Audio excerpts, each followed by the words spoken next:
Hello there. You're listening to 10 Questions, where we discuss the wet plate collodion process and the photographers that create these unique images known as ambrotypes and tintypes. I'm your host, Chad Shryock, wet plate photographer for Pork Pie Photography based in Fort Collins, Colorado. In each episode, I've asked a modern-day practitioner to sit down with me and talk about how they got involved with this vintage process, share some information on their gear and studio, and provide some valuable insights into their creative process. So whether you're just beginning to dabble your toes in the collodion ethers, or you're a seasoned silverbath expert, hang on and see what develops with 10 questions.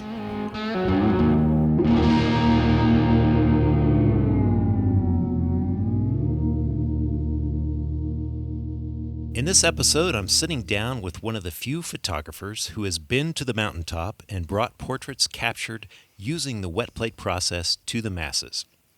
You might not think of TV and digital streaming as a platform for wet plate, but my next guest has had her work featured in the opening credits for a show that garnered well over 5 million viewers at the show's premiere.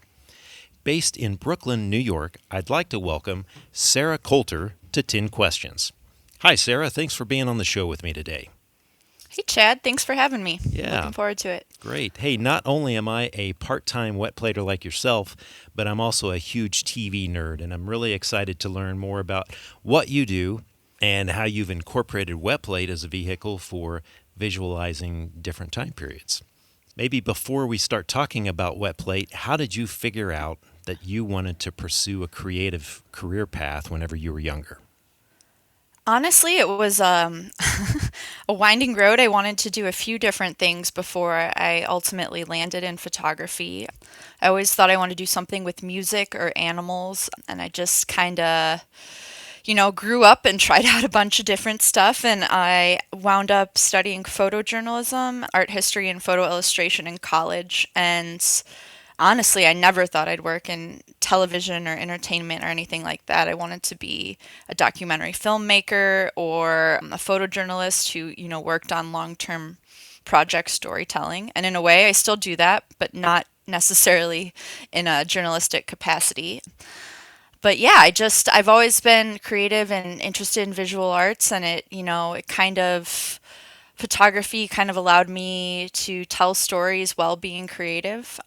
And yeah, I guess that's how I wound up where I am today. After graduation, I had done a handful of internships, and my partner at the time was going to move to New York to do his master's at NYU, and I was going to go with him. So I used a connection from a previous internship who recommended me for this role as a photo coordinator at TV Land. And that's a TV channel, depending on where you're at. But it was mostly old archival programming, and we also had some originals. And I started working in television that way. That's awesome. I mean, that really shows how important some of those internships and connections are, especially early on in your career. Absolutely. Yeah. Hey, congratulations on your recent promotion to Director of Photography at Paramount Plus. For us folks that are not in the industry, what does a Director of Photography actually do? So I do a lot of different things. I kind of see photography from ground zero all the way to completion when it's out in the world. My day to day, it's a really fun job because it's not just doing one thing. I get to do a lot.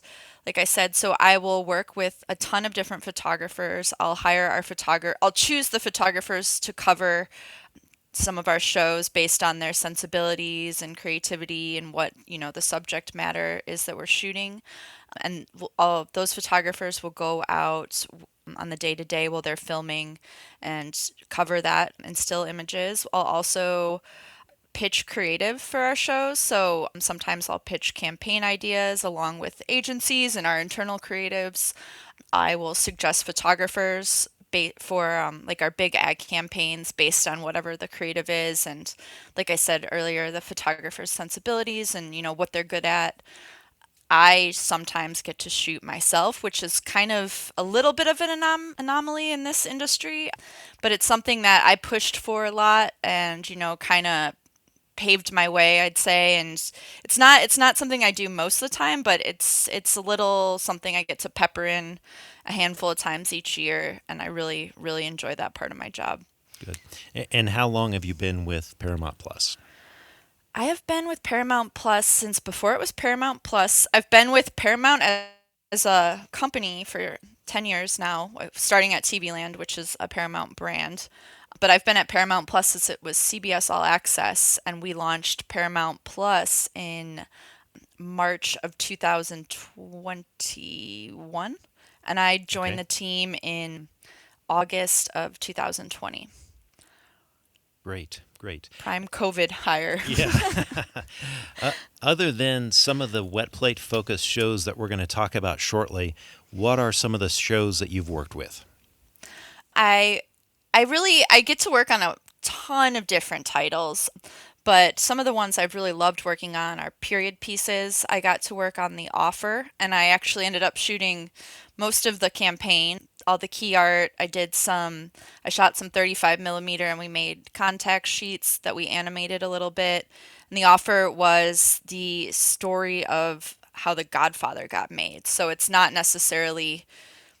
about the movie itself, but it's about the people who got it made, and it's a really interesting story. That one's on Okay. Paramount Plus. Nice. Yeah, I've gotten to touch most of the Yellowstone universe, which is really awesome. I worked on Yellowstone 1883, 1923, maybe more to come. Okay. So Little that's teaser there. that's that's that's one I've really really loved working on. Those are probably my favorites, and I've gotten to work on some movies too.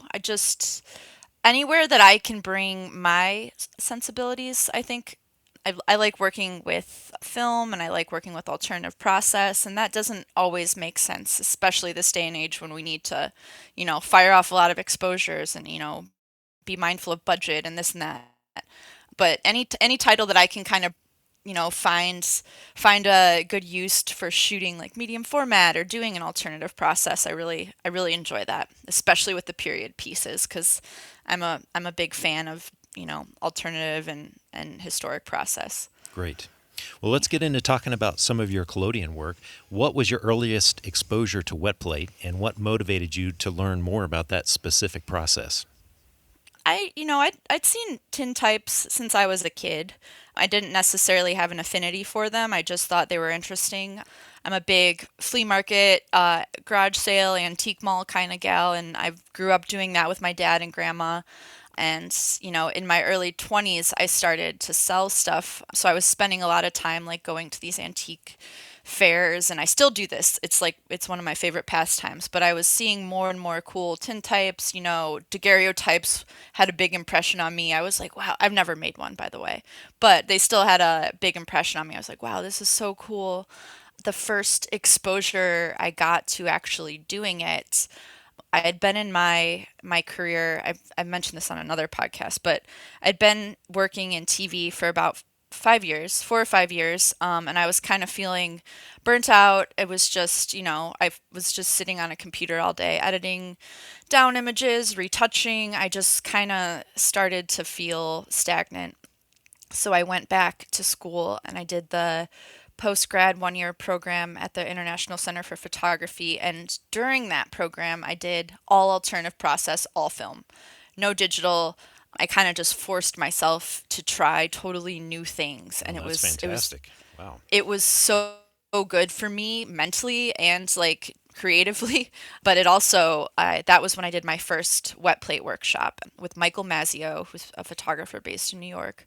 And I've taken a couple of his workshops, and I've taken workshops from a lot of different people actually. I like learning from different people. Everyone, I'm sure as you know, has, especially with wet plate photographers, everyone has their own little tips and tricks and hacks and, you know, ways to get things done. So I think it's fascinating to try all that stuff out.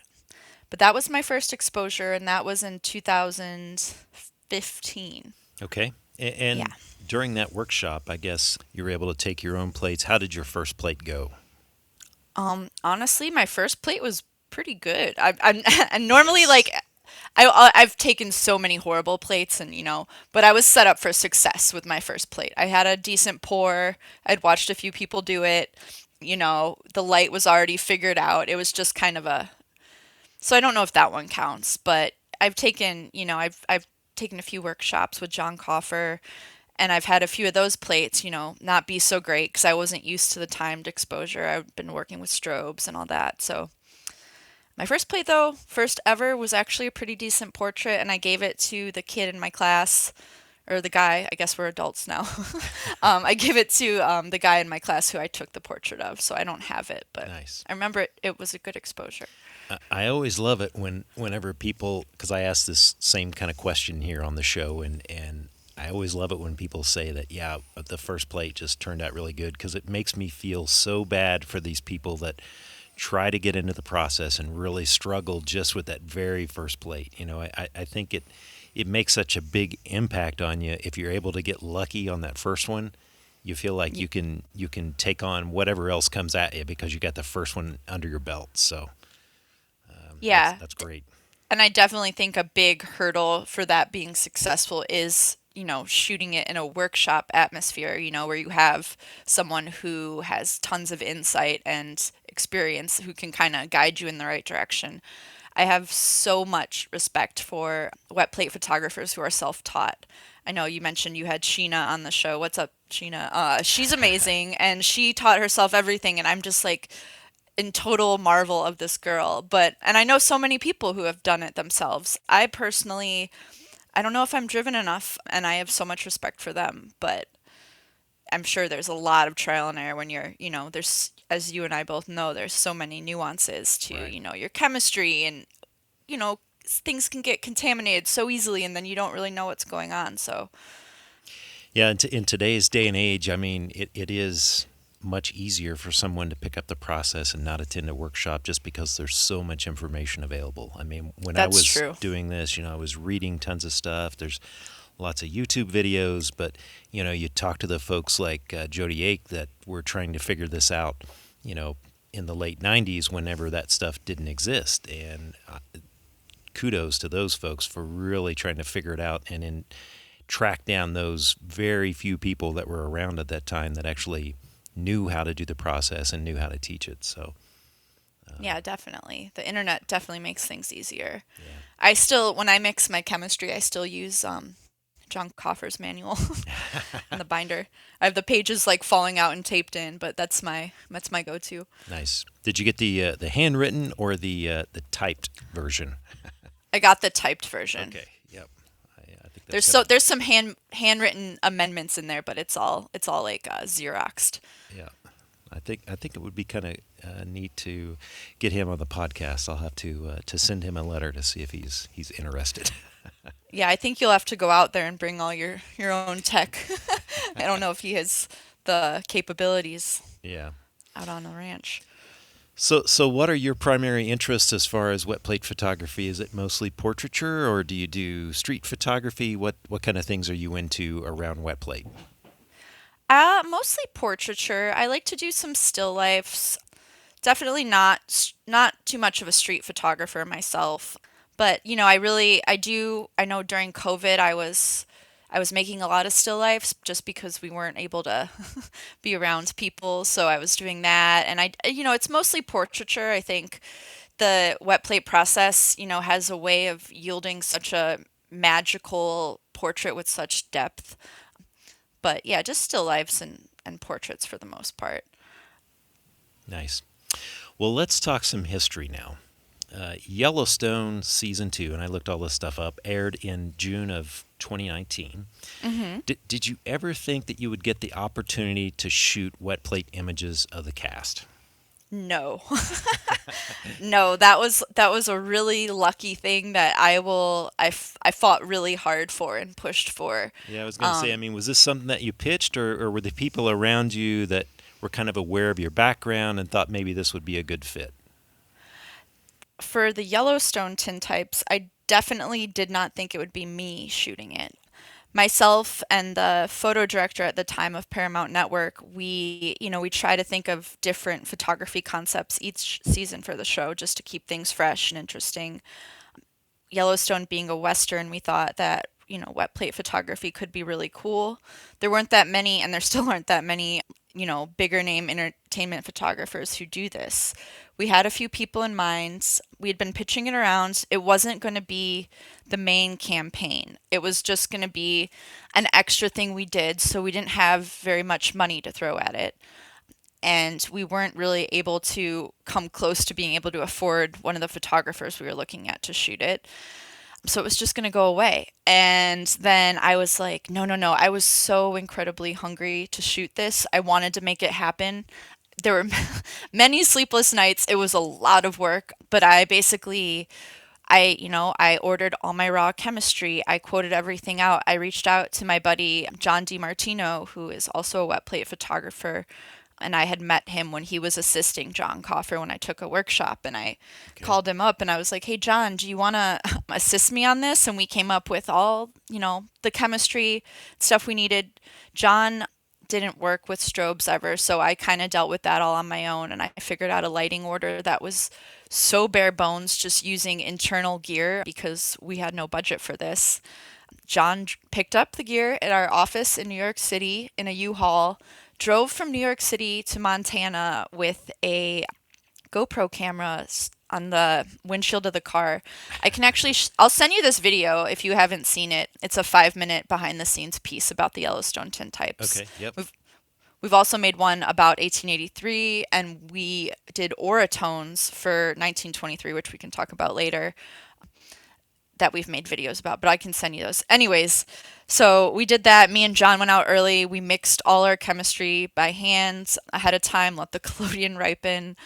It was honestly a shit show, but it yielded like awesome portraits. I was so excited because I didn't think, I was winging it. I was just praying that it would turn out. I had no lighting assistant. It was just me, a large format camera. I had like a little putt-putt generator. It was crazy because we were in a field for most of it. It was very chaotic and it was a lot of work, but I'm so glad we did it. And I'm so glad that exists because it kind of opened up the door for some of the other wet plate stuff I've done. And, it people responded to it. The actors responded to it. The fans responded to it. And that was really cool. I felt like it was a really big win for the wet plate community just to have more awareness. And it kind of, I hope it helped draw attention to other local photographer or wet plate photographers. Yeah, how big was your wet plate crew for that first shot there, or that first set of shots? I only had 3 people. I had a collodion pourer, I had a developer, and I had a person fixing and washing, and I did all the camera stuff myself. Yeah. And then I learned that, hey, I should probably have like a lighting assistant, stop trying to be a hero. And we made it, we had a bigger crew for 1883. We were set up for success, but Right. Yellowstone, we only had 3 people. Well, I got to say that you've got some tremendous foresight to be able to put together even a small team like that to try and do this. Because whenever I was trying to research this, I was thinking, man, if I had the chance to do something like this, it would just be me, and I would want to try and do everything myself because I'm not used to working with other people like this, and I would probably get like 2 shots an hour versus however many shots you were able to take. So I think it's just incredible that you're able to think that far ahead that, hey, I've only got these folks for a really short amount of time. I've got to make it worthwhile. Let's put together an A team to do this. Yeah, thank you. Yeah, there's no way that anyone could ever do it by themselves just because some of these actors we get for like 5 minutes.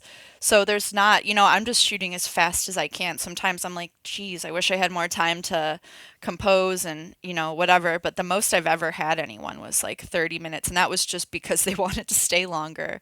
And we ended up, we recently did one that I can't say what it was for yet, but we were so efficient. I had most of my same crew from 1883, and we were so efficient that we we cranked out 20 plates with some of the people in like less than 30 minutes, which Wow. I was really impressed with us. That's amazing. Yeah. Think So for that first set of images, so there was one as I started looking through your portfolio, there was an image of Beth Dutton or Kelly Riley, and she was mm, kind of smoking a cigarette. And I noticed in the picture there was all of these like oyster marks on the plate itself. And I'm thinking, okay, is this something that was deliberately done? I mean, did you kind of put some dirty stuff in the plate holder just to get that, or did you just like get super lucky that it just worked out with the image? that was a an insane fortuitous coincidence because yeah, that was not on purpose. That's not done in post. That's just really just there. It's kind of amazing. Yeah, Yeah, that's we pretty got lucky cool. with that one. So let's go forward a couple of years. So in December of 2021, 1883 is released, and at this point, I'm guessing that there was a lot less convincing that tintypes should be taken of the cast for this particular series, right? When did you know that wetplate would play such a big role in the show's opening credits? This one is a little insane because so I was working at Paramount Network and TV Land and Comedy Central up until May of 2020. And then we had a big restructuring. And then I went over to CBS All Access slash Paramount Plus. Flash forward to March of 2021. Yeah. Yeah, sorry, I was thinking in my head.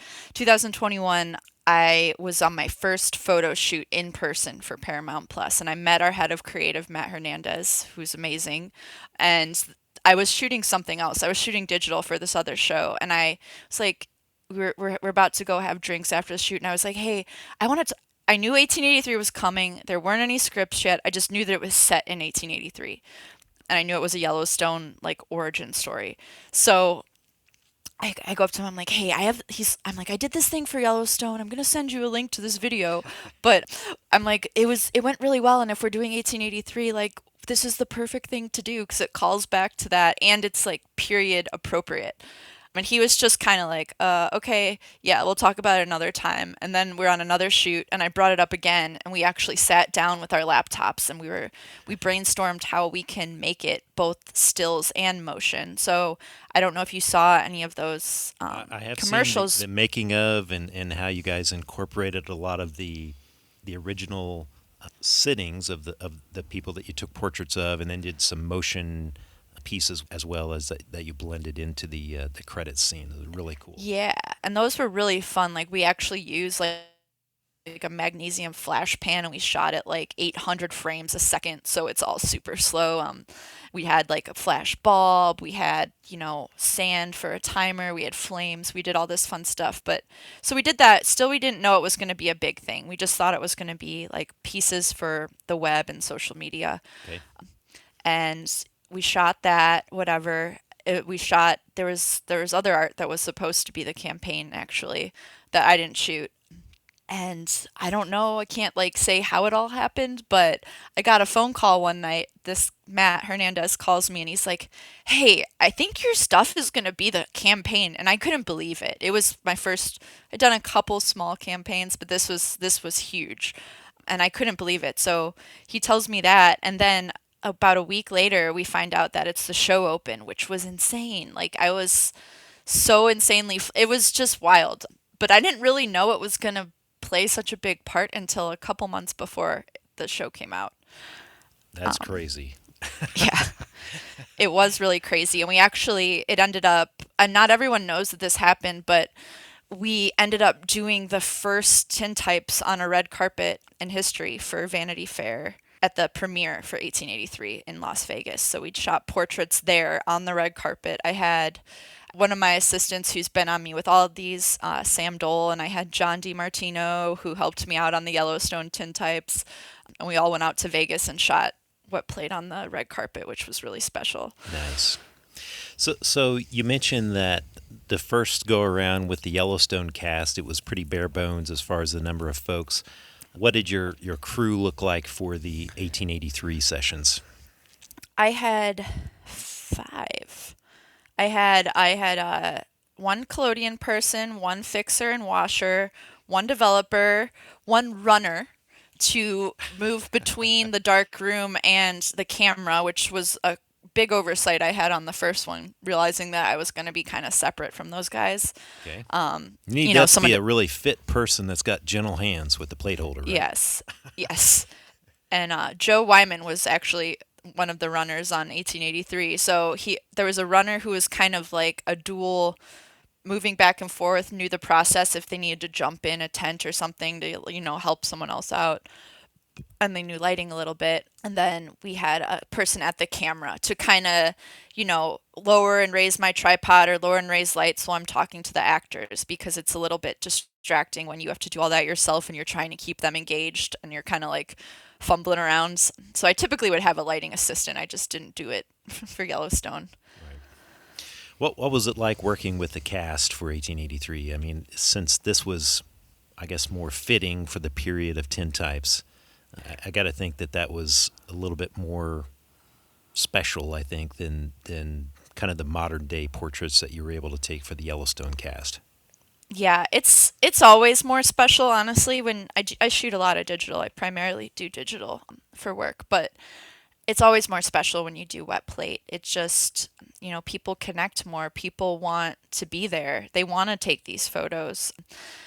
And especially on 1883, I think these actors, they had taken so many, they're learning history. They're learning how things were. They have to, mirror these body actions and speak a certain way and understand why certain people, they're kind of getting a refresher and all that and living in these clothes and the day to day and kind of becoming a family with working that closely together. So to be able to capture them on a period process, I know, because a few of them had reached out to me, that it was very special for them. And at the end of the production, we gave it, they were amber types actually. They look like tin types, but they were amber types on stained glass in a bunch of different colors. They're beautiful, as are, but we had to unify them a certain way because I did shoot on like 9 different colors of stained glass. Okay. So we had to, make them not appear different from each other. So we Sure. just turned them all black and white. But yeah, we gave them some of the amber types at the end of production. Who was the person on the cast that seemed to be the most intrigued by the process? Sam Elliott for sure. Okay. And that was awesome because I love him. I've always loved him. I love his work. He's like, one of my favorites. So I'm thinking to myself before I shoot him, I'm like, oh no, please don't be like hoping he's not gonna like ruin it for me. And he did not. He made it even better. He was so charming and so nice, and he hung out. Most of the time people want to get in and out. He hung out while I was shooting other people and wanted to shoot more with me. It was like a dream come true. And he asked all these questions. He was chatting up my darkroom assistants, like asking them, what they were doing. And then at the 1883 premiere where we did those tintypes, he remembered me and Sam, and he came up to me and like, it was the premiere of his show, and he came up to me and like congratulated me on my photos being the campaign and like complimented me on them, and it was just really really sweet. And that's very, that doesn't happen with everyone, so That's I feel awesome. very lucky to have had that experience. Yep. I've been a huge Sam Elliott fan ever since Roadhouse. So, Roadhouse, yep. okay, so let me ask you this. So, are you a little bit disappointed that 1883 was kind of a one and done series with this particular group of the Dutton family? You know, a little bit. Yeah, I was a little bit sad because I thought it was a good cast. Everything about that show was beautiful. The cinematography, the music, the acting was great. The costumes, it was a fun show to watch. But at the same time, I think it's exciting that we're kind of moving through the eras and telling the story of different Duttons. We lost. I mean, I'm not going to spoil it for anyone who hasn't seen the show, but a lot of the cast don't make it to the end of 1883. So it's kind of it's that's sad at the same time, but it's weaved away. I think 1923, which there will be a season 2 of, is really really great storytelling, and I got to work on that one as well. Well, let's talk a little bit about that. So, for 1923, you said that you created oratones, which I am just completely enamored with the look of those. How did you decide to lean towards a more somewhat recent process for that particular shoot? So with that one, I think I had a list of 11 processes and printing techniques, and I pitched them to all of our creative department. We didn't want to do, it's 1923 took place in 1923, and most people weren't shooting tintypes in 1923. They had moved on. So I wanted to do something that wasn't just doing tintypes again. It wouldn't make sense. I wanted it to kind of be period for the 20s. And we thought about a few different things. Some were just impossible, some were going to be too much post, and honestly the oratones were a lot of post. But what we did was we shot sheet film on set on a Graflex. We shot 3 1/4 by 4 1/4, and then we printed those. And then oratones, for people who don't know, it's a printmaking process. That it's a contact printing process. So we use colloidal chloride as our emulsion, and we were coating glass. And honestly, it took neither myself or Sam, who was my assistant, had done oratones before. We'd both done a lot of different historical processes, and I got a book about it from this guy in Ireland. I was confident we could make it work, and we did things our own way. But we used colloidal chloride, and we made contact prints in a light drawer, and then we coated the back of the glass. We gilded it, essentially. We tried a few different things. We did it with gold leaf. We did it with gold leaf paint, which is basically liquid gold leaf. And then we ordered some gold trophy aluminum, like you would shoot tintypes on, Okay. Yep. and just printed directly on that to save ourselves time and materials, because we were running out of budget. And those actually looked really cool. So we did that, and we also shot some expired FP100C, the Fujifilm Polaroids. I know people are going to be like, it's not a Polaroid, but whatever. We shot some of that too, and those came out really cool. The colors were like very Kodachromy and warm and vibrant. So we did all that for 1923. Obviously, Polaroids are not a 1920s process, but we wanted to, have a visual aid for the actors, since I was just shooting sheet film and they couldn't see anything about what I was doing. And that actually was awesome, because those Polaroids looked so great, fortunately, that it made them excited, and they were excited to shoot more. That's great. Yeah, there's a really good documentary, probably on YouTube or something, that talks about the making of those oratones. That's really cool. And for folks that are not familiar with that particular process, it just creates beautiful prints. I mean, I've been in love with those since I saw some of the original Edward Curtis Curtones. A very similar process. So just amazing prints. Yeah, and it was actually, so when I shot Harrison Ford, I'm a big Star Trek, or oh my God, I'm a big Star Wars girl. I just said Star Trek, but I also am the photo We'll edit director that out. I work on all the Star Trek shows at Paramount, so I say Star Trek more than I say Star Wars Yeah. these days. But Yeah. big Star Wars girl my whole life. So to shoot Harrison Ford, I was a little nervous, and I didn't have very much time with him at all. So I was just kind of giving him the rundown of what we're doing, because he didn't have a monitor to look at my photos on. Okay. And I was like, hey, I was kind of word vomiting. I'm like, oh, we're doing oratones. We're going to print them in the darkroom. And it was the idea was influenced by this photographer, Edward Curtis. And he stopped me, and he knew Edward Curtis. He was familiar with his work. He knew what an oratone was. And I've talked to so many photographers who don't. And honestly, I didn't know what they were until a couple of years ago. So it was really cool that he knew who he was, and he was like excited for us to make the work. That's pretty cool for folks like that to know the history of some very obscure photographic process. Yeah. Sarah, you've got a studio in New York, right? I currently don't. I did have a studio in New York, but it became a little too cost intensive for me. I have my lights and I have all my stuff. I just currently don't have an open studio. Okay. What does your mobile studio and darkroom look like? I mean, I would assume that shooting out of doors with the cast leads to having special requirements, especially for a crew that large. So you probably got people split up, but was that your kind of normal shooting, equipment, or was this like trailers and tents and things like that you wouldn't normally use? Well, it really depends on what we're doing and how many lights we need. For the oratones, we actually just bounce sunlight. So we had a lot of reflectors and scrims, and we just kind of shaped the sunlight, which was really cool.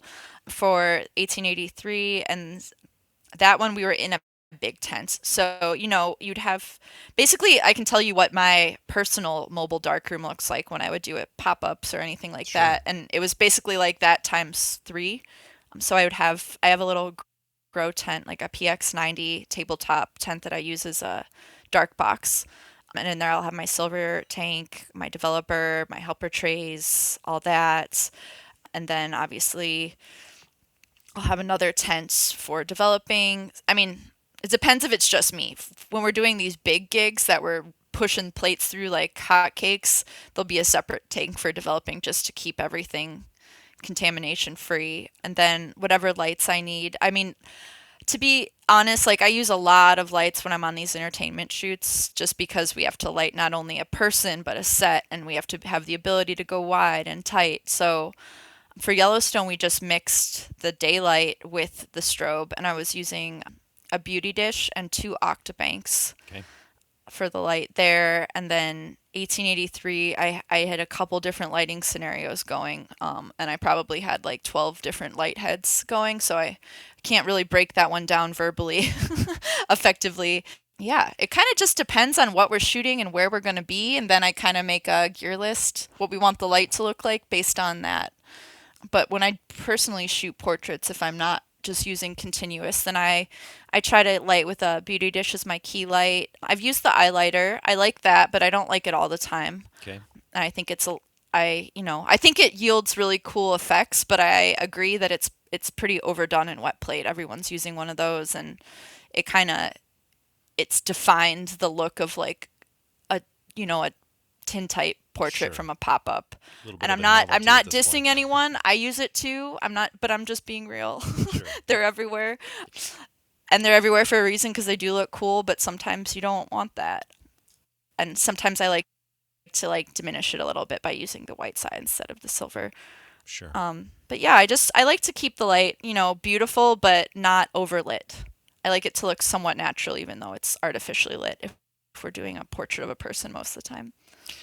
Let's talk about some of your other gear that's in use. Let's hear about your cameras and maybe special lenses that you use for a lot of these shots. And then I want to ask you about what happened to your camera on one of the other shoots. I think Sheena had shared a story with us about broken ground glass or something. Yeah. So my main large format camera is a Deerdorf 4x5 5x7 special, and that I've had for a while. That's like my main workhorse. I recently just got a Graflex RB Super D 4x5 that I shot. I didn't shoot. I borrowed my friend Sam's, but I shot all the 1923 stuff on that, and I just got my own. So I'm excited. I'm hoping I can do that. That came with like a working flash gun and all this. So I'm looking forward to using that. Hopefully on a future shoot with the period process. Okay. But those, I don't have any super special lenses. I have a few. Most of my lenses are portrait lenses. I recently did a shoot and I borrowed a 1963 Dallmeyer 3B that was challenging to use. Not just for, it was fine for the closer portraits, but when you would go full body, you just get that, you get the swirl at the top, and it was really hard to focus for some shots, but it did yield some really, really, really cool portraits.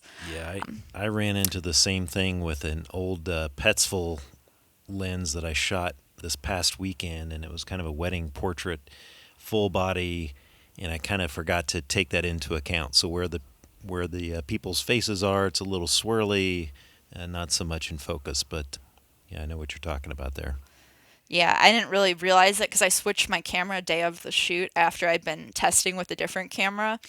And then, halfway through the day, I'm like, oh man, why can't I focus? And I'd have Sam, I'm like, can you look at this? I can't get this to focus. And then he'd try, and I go back under, and I'm thinking to myself, it's still not in focus, but I gotta keep shooting. So, but it was definitely better for the tighter stuff where they're not towards the top of the frame. Right.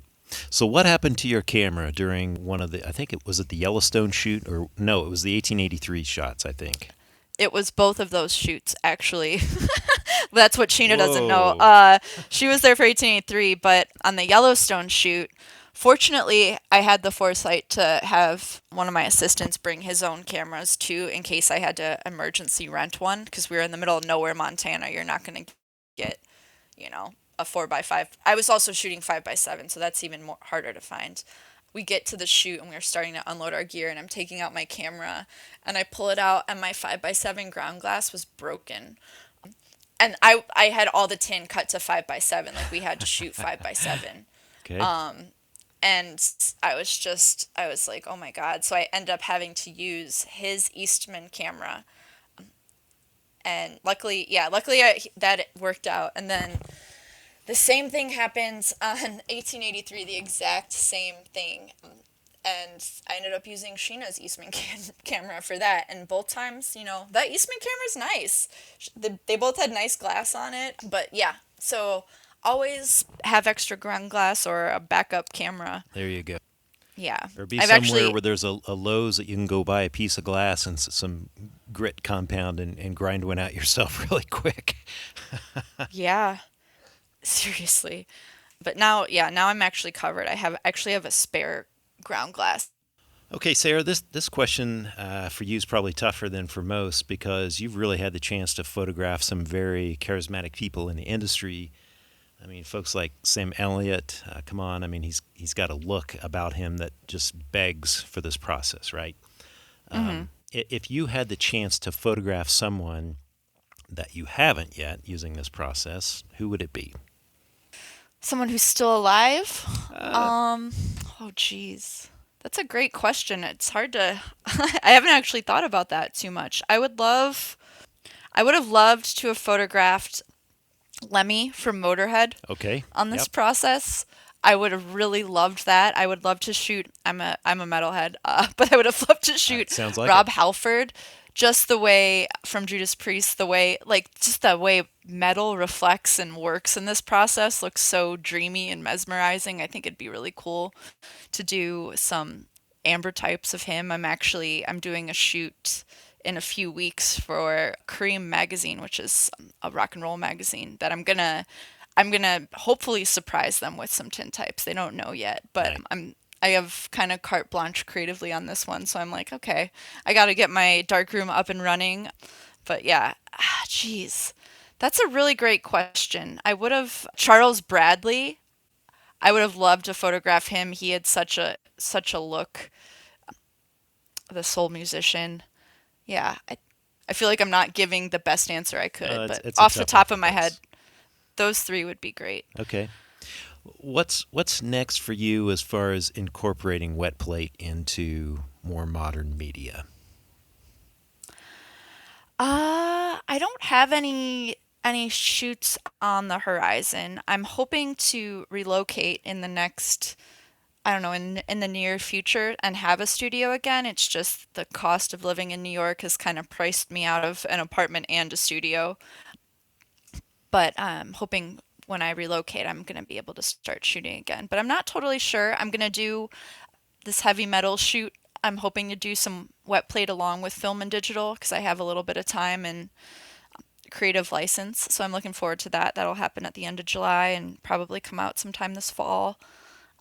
Yeah, that's about all I have going on right now as far as wet plate goes. I'm hoping for 1923 season 2, which we haven't started filming yet, that there'll be room for me to kind of I have 11 other ideas that I pitched for 1923 that we could maybe do for season 2. So, hoping to get to do something with that, but it won't be wet plate necessarily, but Sure. keeping it historical. That's awesome.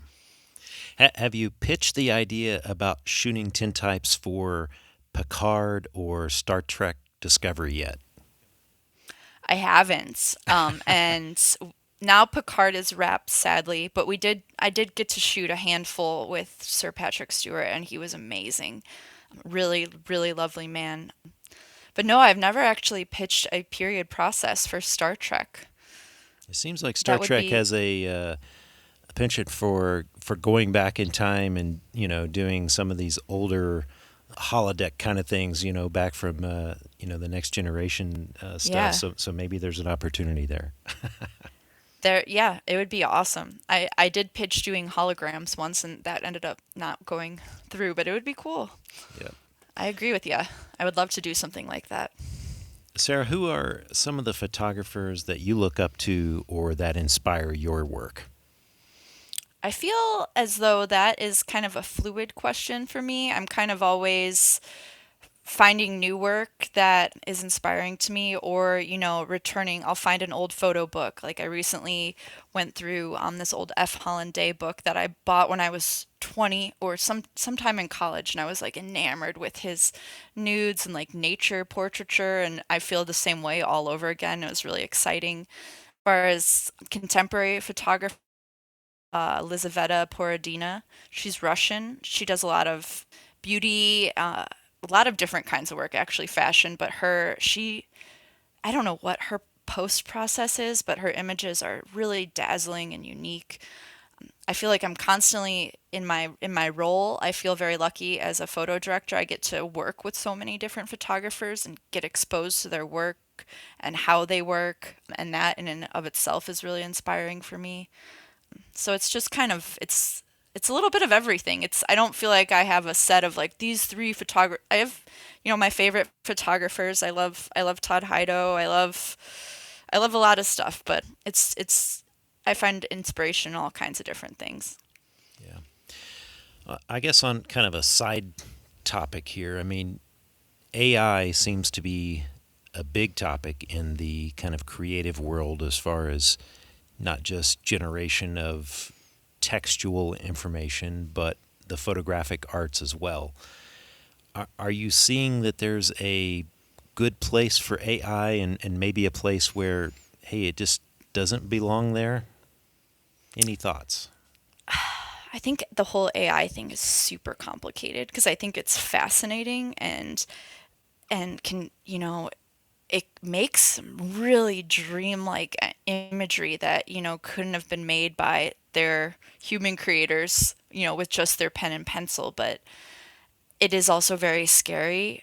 And for artists, I think, it's exciting and it's bad, I think. But I do personally, I found one place where I thought AI was amazing recently, where I typically don't shoot on a Sony, but I was working with another photographer's files, and they were pretty low res. It was stuff shot at a super high ISO at night, and there's a feature in Photoshop's Camera Raw that uses AI to like correct the noise and upres, and it did such a good job. It made the images that were kind of like flat in color and just super noisy look great.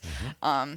So I was excited about that personally. I was kind of an AI naysayer until I used that feature, but I don't I don't I think it's interesting. I think it's somewhat exciting, but personally, I don't really want to partake in it. I do think it's a little scary for artists, and I don't know, the future of the world with how smart these computers are getting. It's a little much. I agree. Yep. And to think that it's really creating these images based on a collected data set of other creative people that are really not getting credit for their work. And that's Yeah. the piece that really concerns me. So, Yes, yeah. I'm right with you. It's all like overall I think it's bad. It's still interesting, just as many bad people are still interesting, but overall I don't really like it. What advice do you have for people that are employing this vintage process into their own work? I think it's important I think it just beyond just wet plate in general, it's important to stay inspired. I think, everyone has moments where they kind of feel stagnant in their art, and you don't I think even if you are a wet plate photographer and that's the only process you employ, it's important to look at other things. There's so much inspiration. Go to a museum, check out other photographers even if you're just on Instagram or your laptop. I think wet plate photographers by nature are tactile people who enjoy a handmade process. And obviously, they don't mind putting the steps in to make this. They're not looking for instant gratification. Authenticity, I think, is important to every wet plate photographer. Otherwise, they would just be figuring out how to make a filter in Photoshop. So I think in having an authentic connection to your art, you should be looking at other people's art and staying inspired and, engaging in that community. And that way, I think you're setting yourself up for success because I've been guilty of it myself, where I, become withdrawn. My job is super demanding. It's a little too much for me sometimes, honestly. And then I forget to engage. I forget, that I love this community and I love doing this stuff. And I'll go in the dark room and spend a weekend, and it's just like I get excited and rejuvenated all over again. That's awesome. So I've recently picked up developing color 35 millimeter film. Hmm. My wife's parents had a bag of these disposable cameras that've been sitting in their house for 20 plus years, and so I'm going to go through and start working on those. And I just started the process here within the last couple of nights, and it's, as you say, it's something new, and it just kind of rejuvenates you to try and learn new things, even if they are obscure vintage photographic processes. So Yeah. yeah. What was maybe the one thing with the process that you struggled with the most, and how did you kind of get past it? I honestly think it was chemistry. I had a few on my first I knew lighting really well. I understood how light works, and I understand how to shape light, and I understand exposure, but it was more so when I was mixing my chemistry, I wasn't being as careful as I should be. I would get a little hasty where I wouldn't want to like change my gloves every single time I touch something. I'm like, oh, it's fine. I know I didn't get that on this. And I ended up with a lot of contamination because I was just kind of rushing through it. And I learned the importance of, wearing gloves and making sure nothing touches anything else, because you're going to be rushing to mix your chemistry, and then you're going to wind up with like a tainted silver bath, which happened to me on my first pop-up I ever did. But now, I've that was it was mostly just a lesson in slowing down and being careful versus rushing through it, and that is part of what makes the wet play process wonderful. You got to be slow and you got to be careful. Have you had the chance to be a teacher to folks that are trying to learn the process? I haven't taught any proper workshops. I've taught a few friends low key, just hanging out in the studio, explaining things to them. They didn't necessarily go out and do it on their own. I would love to teach a workshop one day. At this point in my life, I'm a little too busy for that, unfortunately, but I would love to one of these days. Yeah. Well, everyone makes mistakes when learning the process. Have you ever told someone to take that trash to the train station? My No. little Yellowstone, yeah. You little Yellowstone? Yeah. Sarah, I really do appreciate you being on the show today. Thanks for giving us some of the behind the scenes work and some of the great shows that are on Paramount Plus right now. How do folks that want to see your work reach out to you, or maybe if they want to get a photo taken by you, what's the best way to make that happen? You can check out my website, which is sarahkcoulter.com, or check me out on Instagram _Sarah Coulter. And the best way to get a hold of me is just shoot me an email. My email is studio@sarahkcoulter.com. And I will be doing a few tintype pop-ups in August in Cleveland. So if anyone listening is from Cleveland and wants to get a portrait taken, now is a good time to reach out to me. Great. Well, again, I appreciate you being on the show, and I wish you all the luck with some of these follow-on series. I know you dropped a couple of little teasers there, and I look forward to seeing what happens with all of that. Thanks so much, Chad. Yeah, I have some more new wet plate work coming out that you'll see in the next 6 months or so. Great. I'm excited to share it with you guys. Excellent. Well, thanks, Sarah. Awesome. Thank you so much, Chad. I hope you've enjoyed this week's episode and maybe even picked up some insights that will help you along in your own wet play journey. I'd love to hear from you on who you'd like to have on in a future episode. So send me a message and follow our Instagram account at 10 questions with any feedback. Don't forget to hit that subscribe button on your favorite podcast provider. Thanks for listening to me, Chad Shryock, and my expert guests, and I look forward to you joining me again in the coming weeks for a new episode of 10 Questions.